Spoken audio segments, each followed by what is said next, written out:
This is In Conversation. If you've just joined us, welcome to the show. I'm Boo Prince, and my guest in the studio tonight, Zoe Britton. Zoe is a management consultant. She is the co-founder of the Arakan Group, and she also is a bit of a pirate, I believe. Huzzah, I am indeed. Well, I've so been looking forward to speaking to you, Zoe, because it's not often that one gets to interview a pirate. But we're gonna save that joy for a little bit later in the interview. Zoe, you are a networking fiend. You are brilliant at networking, and I mean the big reason why I really wanted to speak to you is I think that we're here in January. So many people, so many entrepreneurs in East Sussex, so many people running small businesses, etc. And everybody's looking to expand their business, expand their network. But it's not that obvious how to make networking itself work for you. I know in my own life, in my own business, I've often found myself at networking events and just realized that there's not a single person in the room who would potentially be a client for me. And then I think, well, am I going about this wrong? Mm-hmm. So I'm hoping that we will this evening be able to get some tips and tricks from you as you explain the world of networking and how to really get it to work for one. Yeah, of course. I'm more than happy to. But my journey of business networking was actually one of avoidance for quite a few years. Sounds familiar. Yeah, I am a co-founder, and the other co-founder of the business is my husband, Gary. And I'd send him along to all the networking groups because I just didn't feel that I belonged in that kind of world and that kind of space. But I gave myself a challenge, and that challenge was in January 2024. And that challenge was to go networking, completely step out of my comfort zone. I also have social anxiety, so I avoid big social spaces, places with strangers. It's just not my vibe. So I went networking, and I chose a local group. The idea was I was going to go, hate it, prove myself I hated it, and never do it again. Yes, again, sounds very familiar. Let me just prove to myself that all the negative opinions that I hold. Yeah. So how'd you break out of that? So I went along and I survived. And I actually thought, do you know what? It wasn't as bad as I'd made it believe to be. So I went to a couple of more groups and explored different options and kind of thought, well, that was okay, but it wasn't really my thing. And I thought, actually, this isn't that bad. I can hold my own. And being a co-founder 50-50 with my husband, you quite often go to networking events together, but I was going on my own. So there was no hand holding from him. And I just embraced it. And then the second time that I went back to the very first group I went to, the lady that was running it asked me to take it over. Oh my goodness. And she said, you've really got a good vibe about you. I love your ethos. You've got something in you. I was going to close the group. Will you take it over? And I had that moment of yes. So I took over Cobra Connections, and I just started talking about it on my social media. Come along business networking. Was quite controversial because it was a ladies only networking group. So I opened it up to everybody. I don't work with only one specific gender. Sure. And I asked the group, and I sort of said, what do you think? And they all agreed. So we opened it up to everybody, and that opened up so much more opportunity for business owners to come along. They got opportunities to go on Ashdown Radio, which they wouldn't have done before. And there was just so much more opportunity that came our way because of that. So Zoe, I mean, I can totally see how that would make sense. And I can also totally see how when you're operating in a space of a relatively small community or town, even if you're attracting people from other nearby towns and communities and so on, it makes sense to have absolutely anyone and everyone in the room.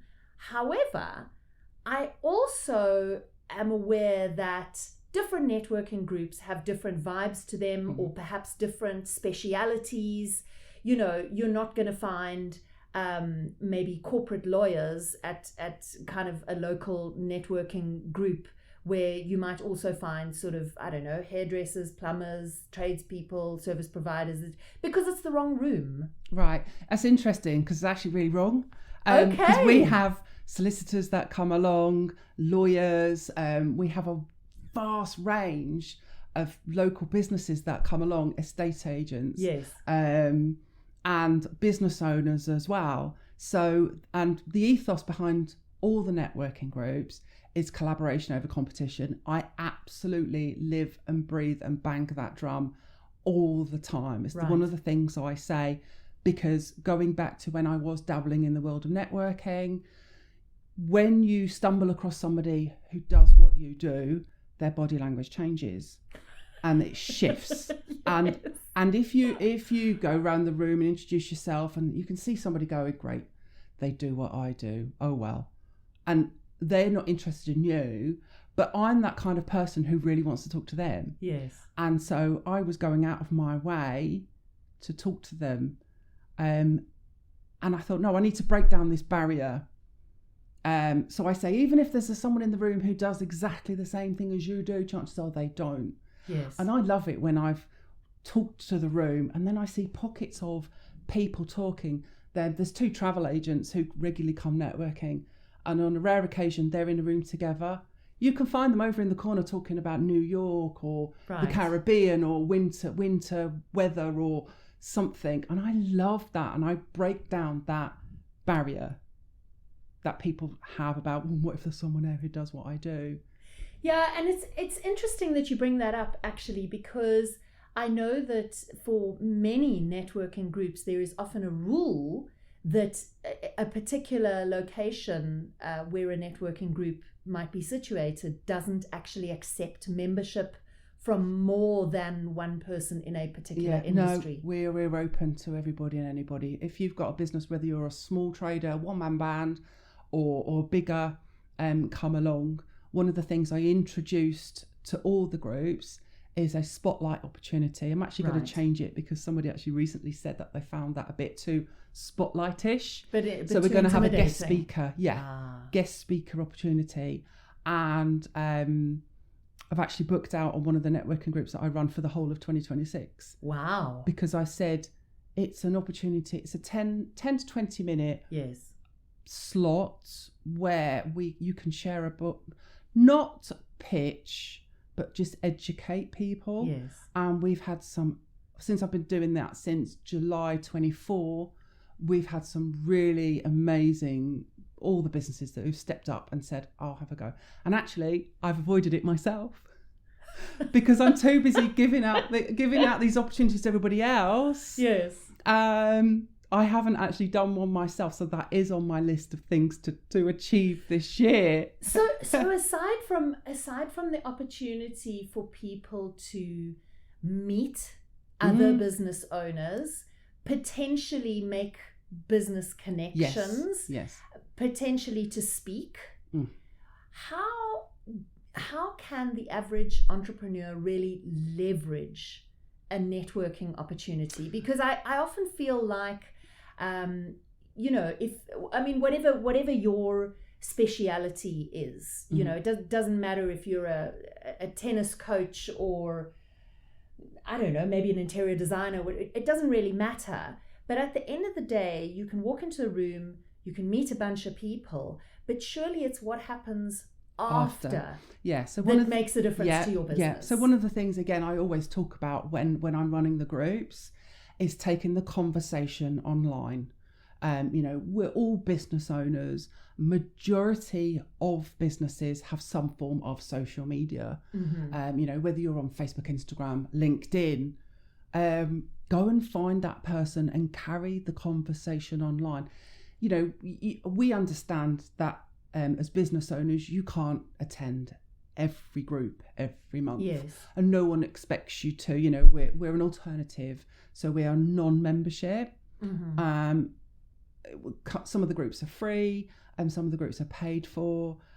But one of the things is you don't have to come to every meeting, but take the conversation online. Give people some tips. So talk to people in the room, find out where they are on social media, where they hang out, whether they're on Instagram. If you're on Instagram, great. If you're not, say, are you on LinkedIn? I'd love to connect with you. Right. And take that conversation online and then talk about the conversation you had with them. Well, cheerlead for that person, because I just think there's so much missed opportunity. There is missed opportunity, and so much of it is also around people feeling shy, isn't it? Oh, absolutely. I know I've got one friend who is always the first person to say to me, let's go to this networking opportunity. But when they're there, they are very shy to actually speak to other people. And I always think, because you are particularly good in your area of business doesn't necessarily make you a social butterfly. So sometimes we all need kind of a list of conversation openers, because it's kind of like speed dating. It is. So again, we don't do 60-second pictures of any of the groups that I run, because I found that too anxiety triggering. Yeah. When someone says to me, go, you've got 60 seconds, I struggle. Yeah. So I don't do 60-second pictures. I just say, look, we do have to go in the room, introduce everybody, but if you just want to say your name and your business, that's absolutely fine. Yeah. If you'd like to share a little bit more, feel free to do so. I'll make it as comfortable as I can. Zoe, we're going to carry on talking networking and take it a little bit further in just a moment. But as always in Conversation here on Ashdown Radio, we ask our guests for some of their favourite songs. And you've chosen a track from Florence and the Machine. So I want you to tell us what it is. Okay. And tell us why it's special to you. Okay, so Florence and the Machine, You've Got the Love. It is literally the soundtrack to my life. Everything that's happened in my life, that track has been playing on the radio. It is literally the soundtrack to my life. All right, so crank up the volume. Here's Florence and the Machine. Welcome back. My guest in the studio this evening is Zoe Britton. Zoe is the co-founder of the Arakan Group, which is a management consultancy, but she is also very much a queen of networking. And we've been talking about networking tips and great ways to approach groups and so on. Zoe, a quick question. If someone has a business which operates very locally in a specific town, do you think it still makes sense for them to network in other towns, maybe 20 minutes away? Or do you think it feels like wasted effort? No, I think it does pay to go further afield. We have quite a lot of crossover as well now, with groups sort of looking to grow their network further afield for opportunity as well. Let's face it, 20 minutes down the road isn't a lot. No. And it just sort of grows that network. But it really depends on the business. If the focus is very, very local, yes, then I would suggest that they go to their local. And we do have quite a lot of local businesses who just stay with the local group. But then we have a lot who's sort of curious, because they understand the ethos of all the networking groups I'm a part of. They have the same ethos and the same welcome and the same honesty and the same support. So they want to grow their network more. Okay, so I'm quite interested also in your personal journey, because you're very bubbly and friendly and into the networking thing and so on. But I mean, your background is in construction. Yeah, civil engineering and construction. You've come a long way, baby. I've come a long way. Tell me a little bit about that, because civil engineering and construction, all the way to kind of specializing in social media and networking is quite a leap. It is. That's where I spent most of my career. I was a PA, so a personal assistant to managing directors. I actually introduced the idea of office staff going out on site, because I would sit in the office and I'd be typing up reports and things and didn't understand terminology of equipment, of different things on site. So I said, I'm very curious, can I come on site? And they were like, absolutely not, no. I was like, but I don't understand what I'm trying to write. So one day, the foreman came along, he gave me a set of high vis, set of boots, PPE, full PPE, jump in the car, you're coming on site. And I loved it. I loved being a man. And it build those relationships with the guys on site. So I was at the side of the road. They were relaying surface dressing on a road. And so I just learnt so much from being boots on the ground. That was just my world for a long time. My career then curved bald, and I ended up on the Pembury Hospital PFI build. So I was part of the build on that from start to finish in Tunbridge Wells. Yeah.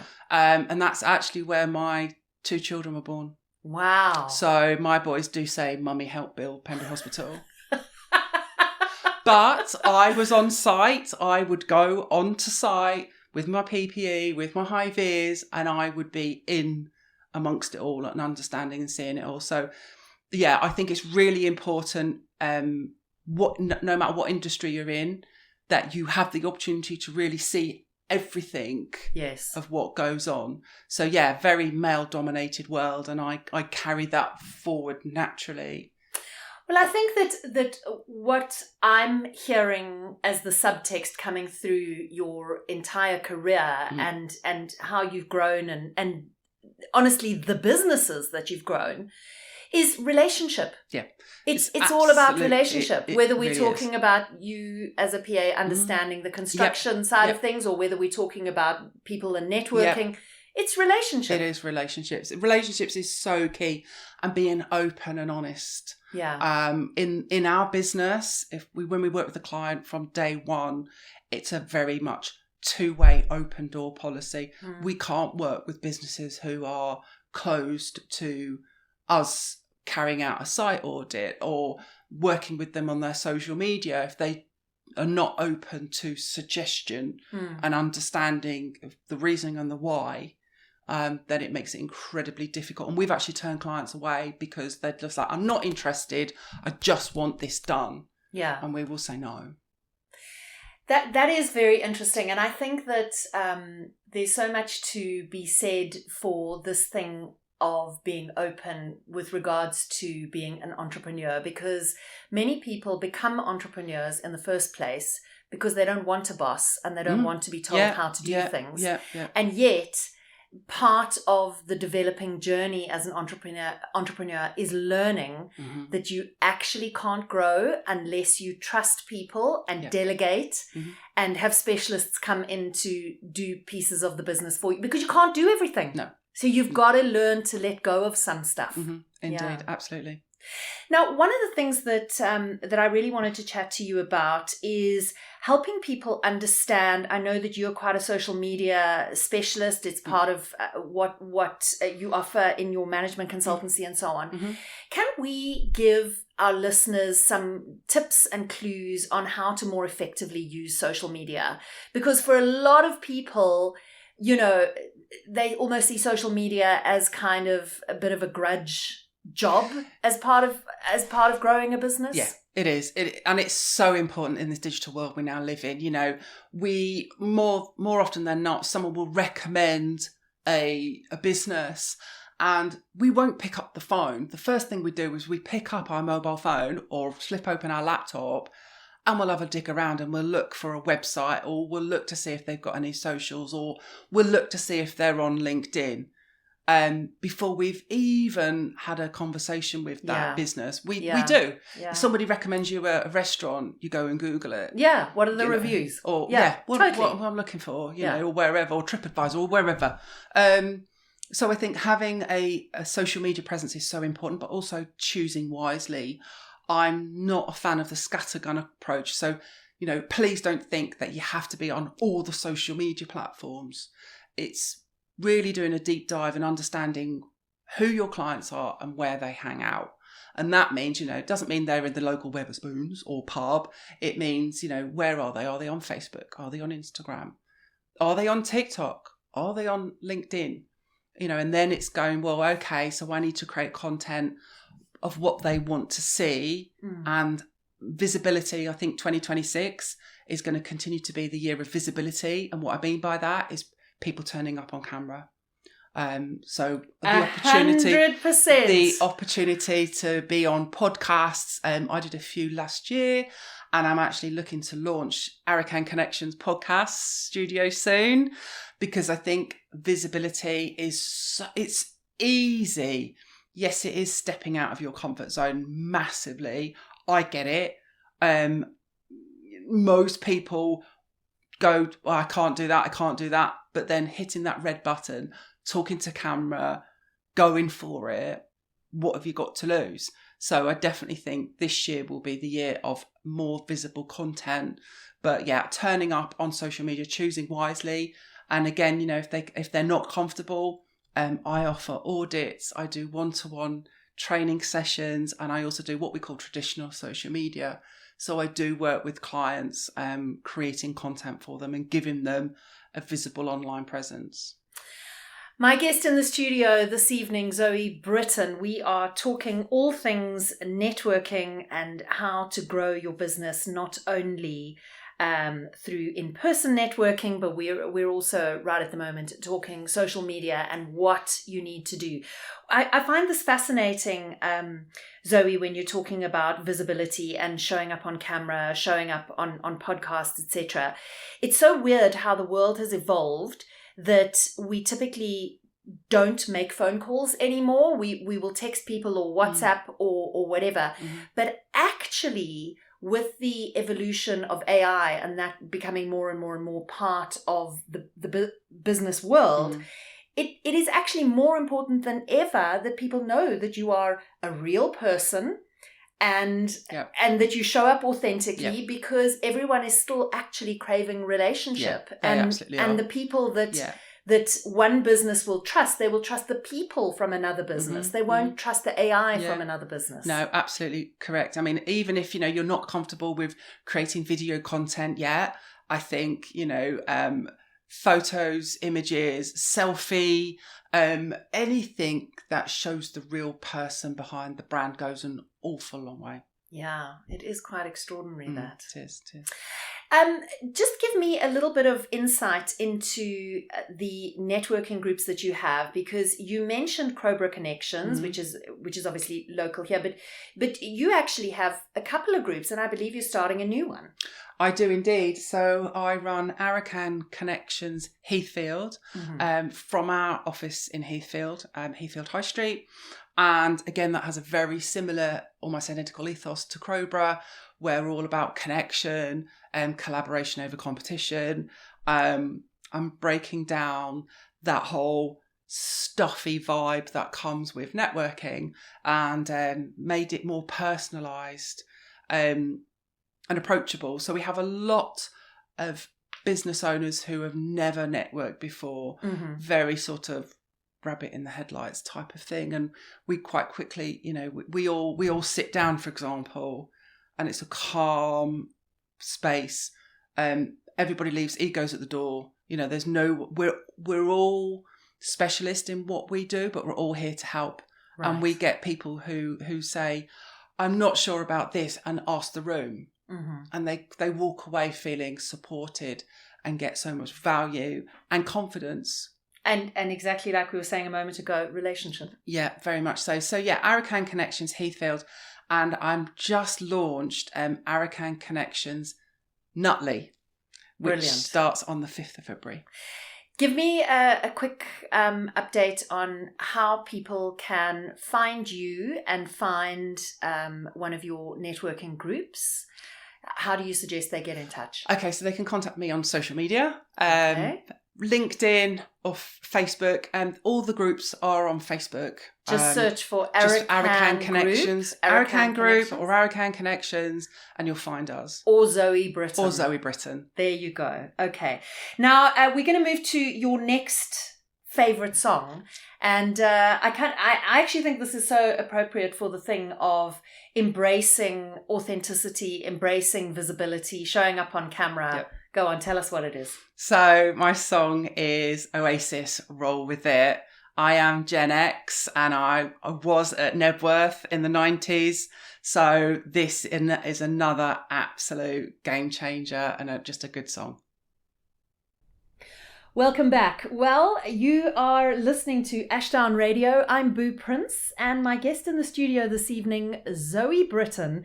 We've been talking all things networking and social media, but Zoe is not just a grand networker and social media guru.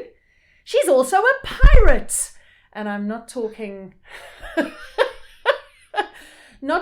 about kind of holding up giant container ships and so on. No. I'm talking about the singing, dancing, more fun variety of pirates, aren't you? Yeah, I am indeed. So, Zoe, what on earth makes you wake up one morning and go, "Arr, think I need to be a pirate"? Well, I'd had too much rum one night. No, seriously. You have to go back. I think it was maybe 2017. We were on holiday as a family in Hastings, and it was in the holidays in July, and we had wandered round to the old town in Hastings and found the place full of pirates. And as a mum of two boys, I think the youngest was maybe 2 or 3 years old, and there was just this lovely feel-good vibe of all these people dressed up in their garb, you know, from the plastic, what we call the plastic pirates, who had bought this stripy stuff off Amazon with plastic cutlasses and cheap tricorn hats, to these amazing, beautifully dressed pirates, you know, ladies walking around in corsets and big feathered hats, and the men in the frock coats and the boots and the swords, and just having fun. And it was actually my husband Gary who said, "This looks like fun. We need to be a part of this." And I was like, "Are you kidding? Really?" And my boys went, "Yeah, we want to do this." So we booked to go back the following year, got chatting to some people, and they were like, "Yeah." So I found them on Facebook and we connected. And I spent a whole year, and this is how small my boys were, I made their costumes out of cushion covers. Wow. And they had little waistcoats. So you sew as well? Yeah, so I sew as well. Brilliant. So I just made their waistcoats and we just made stuff. Yeah. And then the following year, we very proudly walked down to the seafront, and they remembered us, and that was key. They remembered us, and they just looked after the boys. They were like, "All right, boys, come in the parade." And we were like, "What?" And we paraded through the town, and it was just amazing. We had our tankards, and it was just something so special. So that was it. That was 2018. And we just started building what you call your garb. Right. So looking at outfits, making outfits, going to charity shops, buying stuff online, and just making, and it's just grown. Now, as a kind of a newcomer to this part of the world, I'm realizing that Sussex loves a parade. Sussex loves a parade and a procession. We really do. Whether it's for bonfires or pirates or bonfires or massive. Whatever. Yeah. This is a big thing. part of It's a big of tradition, life. big part of life. So the Hastings Pirate Festival is a 2-day event in Hastings in July. I think it's the 3rd week in July. And it's an annual event, and it just gets bigger and bigger. We're now part of that community. Yeah. So because we were embraced so welcomingly, as all pirates are, we go to other locations as well. So Brixham Pirate Festival down in Devon, Cornwall, one of the two, is the biggest international pirate festival of the year in the UK. It's a 4-day event, and it's just 4 days wandering around dressed as a pirate, loving life. So much fun. If you remember back to when you were a child on Christmas Eve and that excitement, that's the feeling you get the day before a pirate event, because you know you're going to see all your best people. And you get to dress up and assume an entirely different personality if you fancy. And many do. Yeah, many do. I'm sure. There's lots of Captain Jacks. Lots of wenches. And it's just really good fun. And yeah, it's a real community vibe. But now one of the things I'm also realizing as I get to know you better, Zoe, is that you're a girl who doesn't just participate, but you need to have your own. So tell me, you've taken this further, because you don't just hang out in Hastings. I don't. So you have to go back to July 2024, and we were at Hastings Pirate Weekend, and we were in the Old Town, and my good friend Matt, who's known as Ronnie on social media, turned to Gary and myself and said, you know, this is awesome and we should have something like this in Rye. And he lives in Rye. And we just said, there should be something in Rye. Rye is known for smugglers and piracy, and it's a big big space, a beautiful, stunning place for it. So and there was no rum consumed at the time, said, why not? Let's do it. Let's do it. What can happen? Even sober, it seemed like a good idea. What's the worst that can possibly happen? So we started putting the word out and just saying, we're thinking about doing this. And it took a while, because, like I said, Matt lives in Rye, we're in Crowborough, and it was like, how's this going to work? So, but we reached out to the organisers of Hastings, Brixham, and said, what do we do? How do we do this? And they said, you just have to start. Right. So the idea was we were going to make it really low key, and just make it a day, probably a couple of hours, get in your finest garb, come over to Rye, and we'll just wander around the town. And I'm sure all it took was set up a Facebook page, like just to let other pirates know. Yeah, so it escalated quite quickly. We set up a Facebook page, we set up a group, and we just started talking about it and saying, what does people think about this? And they were like, yeah, let's do it. But it grew. And what we thought was going to be really low-key really wasn't low-key. And you've got to remember, there was just the three of us. There was myself, Gary and Matt. And Rye Pirates and Smugglers Day happened on the 11th of August, 2025. And we had so much support from local businesses because we had no funding. Right. They literally gave us sponsorship, funding. We had stalls along the Strand Quay. We had a pirate procession through the town. Wow. All garbed up. Matt, myself and Gary worked so hard to make sure all the boxes were ticked. Gary with the compliance was doing all the road closures and making sure everything run to time. And the three of us, it was just phenomenal. So Rye Pirates and Smugglers Day is happening again this year, 8th of August in Rye, and it's going to be phenomenal. Fantastic. So give us some advice for people who would love to, don the pirate garb, and what are some of the easy wins in terms of costume? Easy wins are boots. Yeah. Charity shop. Hit your charity shop and find a pair of boots, long boots, but they'd be black or whatever. Yeah. They're an easy win. A pair of trousers or even a skirt. Yeah. And then just a simple top, and maybe if you can, a corset for a female, or a male as a jacket, or a shirt. What about Vinted? Vinted's a fantastic place. Vinted is full of places, but also make your own. Yes. If you can, make your own and make it fun. That way it's unique to you. Absolutely. Tricorn hat, absolute must. Or a bandana. Yes. That's an easy win. Bandana is an easy win. But honestly, pirate patch is obviously optional, as is a parrot. But it is an absolutely fantastic community to be involved in. It's and the whole family get involved in it, and we really do have the most amazing friends supporting us as well. So it's amazing. And tell me a little bit more, just briefly, about kind of celebrating the sort of traditions. Like how have you found out about sort of some of the historical stuff around Rye and smuggling and that kind of thing? How does one incorporate that history? So we basically spent the time to understand the history behind smugglers in Rye. And we're incredibly lucky to have a couple of people supporting us who are big into heritage and history, especially around smugglers in Rye. and what they don't know isn't worth knowing, quite frankly. Right. So they've educated us quite a lot. But we also we are supported heavily by the Mermaid Inn, and they've been phenomenal. We held quite a few Meet the Team events there, so they come and met Gary, myself, and Matt, and found out about what we wanted to do and how they can get involved.